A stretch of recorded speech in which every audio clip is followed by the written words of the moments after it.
ഒരു വേള പഴക്കമേറിയാൽ ഇരുളും മെല്ലെ വെളിച്ചമായി വരും എന്ന് പാടിയത് മലയാളത്തിന്റെ മഹാകവി കുമാരനാശാനാണ്. മനുഷ്യ ജീവിതത്തിലെ ഏറ്റവും വലിയൊരു തത്വത്തെയാണ് ഒരു വരി കവിത കൊണ്ട് ആശാൻ വരച്ചിട്ടത്. ഇരുട്ടുമുറിയിൽ ഏറെ നേരം ഇരുന്നാൽ പതിയെ ഇരുട്ടും നമ്മുടെ കണ്ണുകൾക്ക് പരിചിതമാകുമെന്നാണോ ഇതുകൊണ്ട് ആശാൻ ഉദ്ദേശിച്ചിട്ടുണ്ടാവുക? അതോ കുറെ നേരം കഴിയുമ്പോൾ ആ ഇരുട്ടിലും നമുക്ക് മുറിയിലെ സാധനങ്ങൾ കാണാനാവും എന്നാണോ? അപ്പോൾ പിന്നെ ഈ വരികളുടെ അർത്ഥം എന്താണ്? അത് മനസ്സിലാക്കാൻ ഒരു ആനക്കഥ ഓർത്തെടുത്താൽ മതിയാകും. പുഴക്കടവിൽ കയർ കെട്ടി ആനയെ കുളിപ്പിക്കുകയായിരുന്ന പാപ്പാനോട് ഒരാൾ ചോദിച്ചു, മുമ്പ് ഞാൻ കാണുമ്പോൾ ഇരുമ്പ് ചെങ്ങലയിലായിരുന്നല്ലോ ആന, പക്ഷേ ഇപ്പോൾ ആനയെ കെട്ടിയിരിക്കുന്നത് കയറിലാണല്ലോ, അതും തീരെ ഉറപ്പ് കുറഞ്ഞ കയർ. ആനയെങ്ങാനും ഇടഞ്ഞാലോ? പാപ്പാന്റെ മറുപടി ഇങ്ങനെയായിരുന്നു: ഇരുമ്പ് ചെങ്ങല ഇട്ടപ്പോൾ ആന അത് പൊട്ടിക്കാൻ നോക്കിയിരുന്നു, എന്നാൽ അന്ന് അതിന് കഴിഞ്ഞില്ല. ഇപ്പോഴുള്ള ചെങ്ങല കയറിൻ്റെതാണെന്നും എളുപ്പത്തിൽ അത് പൊട്ടിക്കാൻ കഴിയുമെന്നും ആനക്ക് അറിയില്ല. അതിന്റെ ധാരണ കാലിൽ ഇപ്പോഴും ഇരുമ്പ് ചെങ്ങലയാണ് എന്നാണ്. ചുരുക്കത്തിൽ ഇരുമ്പ് ചെങ്ങല എന്ന ഇരുട്ടിൽ തന്നെയാണ് ആന ഇപ്പോഴും. ആ ഇരുട്ട് പഴകിയപ്പോൾ ആനക്ക് അത് പരിചിതമായി. അപ്പോൾ കയറിന്റെ കെട്ടും അതിന് ഇരുമ്പ് ചെങ്ങല പോലെയായി. മനുഷ്യരുടെ അവസ്ഥയും ഇത് തന്നെയാണ്. നാം ഏതവസ്ഥയിലാണോ ജീവിക്കുന്നത്, കുറെ കഴിഞ്ഞാൽ ആ അവസ്ഥയുടെ അടിമയായി നാം മാറും. സുഖമായാലും ദുഃഖമായാലും ഇത് തന്നെയാണ് സ്ഥിതി. നാം ആഗ്രഹിച്ചതെല്ലാം നമുക്ക് കിട്ടിക്കൊള്ളണമെന്നില്ല, അത് നടപ്പുള്ള കാര്യവുമല്ല.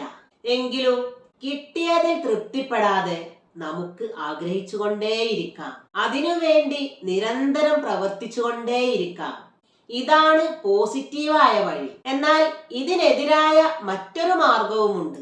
കിട്ടിയതെന്തോ അതിൽ പരിപൂർണമായി തൃപ്തിപ്പെട്ട് ഒരാഗ്രഹങ്ങളുമില്ലാതെ മുന്നോട്ടുള്ള വാതിലുകൾ കൊട്ടിയടച്ചുള്ള ഒരു ജീവിതം.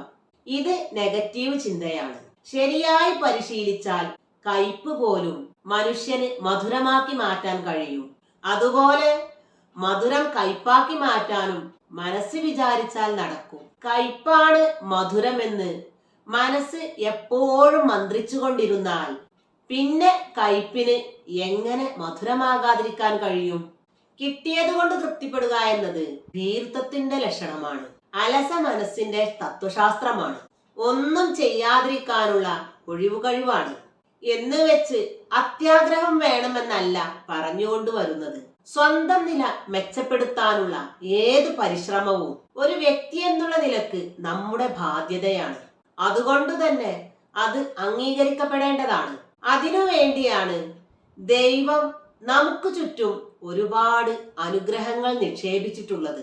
അത് കണ്ടെത്താനും വീണ്ടെടുക്കുവാനുമുള്ള നിരന്തര പരിശ്രമമാവണം മനുഷ്യ ജീവിതം. അതുതന്നെയാണ് നമ്മെ ഇങ്ങോട്ട് പടച്ചുവിട്ട ദൈവം ആഗ്രഹിക്കുന്നതും. അതിനു വേണ്ടിയാണ് നമുക്ക് ബുദ്ധിയും വിവേകവും തന്ന് അദ്ദേഹം അനുഗ്രഹിച്ചിട്ടുള്ളതും. നമ്മുടെ പൂർവികർ കിട്ടിയതുകൊണ്ട് തൃപ്തിപ്പെട്ടിരുന്നുവെങ്കിൽ ഇന്ന് നാം ജീവിക്കുന്ന ഈ ലോകം നമുക്കുണ്ടാകുമായിരുന്നില്ല. നഗ്നത മറക്കാതെ കല്ലും കവണയുമായി നാം ജീവിക്കേണ്ടി വരുമായിരുന്നു. അബ്രഹാം ലിങ്കൺ അമേരിക്കയുടെ പ്രസിഡന്റ് ആവുമായിരുന്നില്ല. മോഹൻദാസ് കരംചന്ദ് ഗാന്ധി ലോകത്തിന്റെ മഹാത്മാവ് ആവുമായിരുന്നില്ല. നിലവിലുള്ള ജീവിത അവസ്ഥക്കെതിരെ നിരന്തരം പടപൊരുതിയാണ് അവർ ഉന്നതങ്ങളിലെത്തിയത്. ഇരുട്ടിനെ വെളിച്ചം കൊണ്ട് തോൽപ്പിക്കണം, കയ്പിനെ മധുരം കൊണ്ട് ജയിക്കണം. ഇരുട്ടാണ് വിധിയെന്നും കയ്പാണ് യോഗമെന്നും പറഞ്ഞ് സമാധാനിച്ചിരിക്കാതെ അതിൽ നിന്ന് രക്ഷപ്പെടാൻ ശ്രമിക്കണം. ഇരുട്ടിന്റെ തുരങ്കം കഴിഞ്ഞാൽ അപ്പുറത്ത് വെളിച്ചമുണ്ട്. അതുപോലെ കഷായത്തിന്റെ കയ്പിന് പിറകിൽ ശർക്കര വരുന്നുണ്ട്. ആ പ്രതീക്ഷയോടെ മുന്നോട്ട് പോവാൻ കഴിയണം. ഏതിരുട്ടിനും പുലരാതിരിക്കാൻ കഴിയില്ല. സൂര്യൻ ഉദിക്കുന്നത് വരെ മാത്രമാണ് ഇരുട്ടിന്റെ ആയുസ്. ഏത് കയ്പിനും ഒരു നാൾ മധുരമാവാതിരിക്കാനാവില്ല. 1000 തുള്ളി കഷായത്തിന്റെ കയ്പ് മാറാൻ അര മഴത്തുള്ളി മധുരം മതി. ഉറപ്പാണ് നമുക്കും വരും അങ്ങനെയൊരു നല്ല കാലം. അന്ന് കഷ്ടപ്പാടിന്റെ ഈ രാവ് മായുക തന്നെ ചെയ്യും. കണ്ണുനീരിന്റെ ഈ കയ്പുനീർ നാം കുടിച്ചു വറ്റിക്കുക തന്നെ ചെയ്യും. അതിന് കയ്യും കെട്ടി കാത്തിരിക്കാതെ കയ്യും മെയ്യും മറന്ന് കഠിനാധ്വാനം ചെയ്യുക. അപ്പോഴാണ് ഇരുൾ വെളിച്ചമായി മാറുന്നതും കയ്പ് മധുരമായി തീരുന്നതും വിജയം അധ്വാനത്തിന്റെ ദാസിയായി തീരുന്നതും. മുന്നോട്ട് മുന്നോട്ട് പിന്നെയും മുന്നോട്ട് എന്നതായിരിക്കട്ടെ നമ്മുടെ മുദ്രാവാക്യം.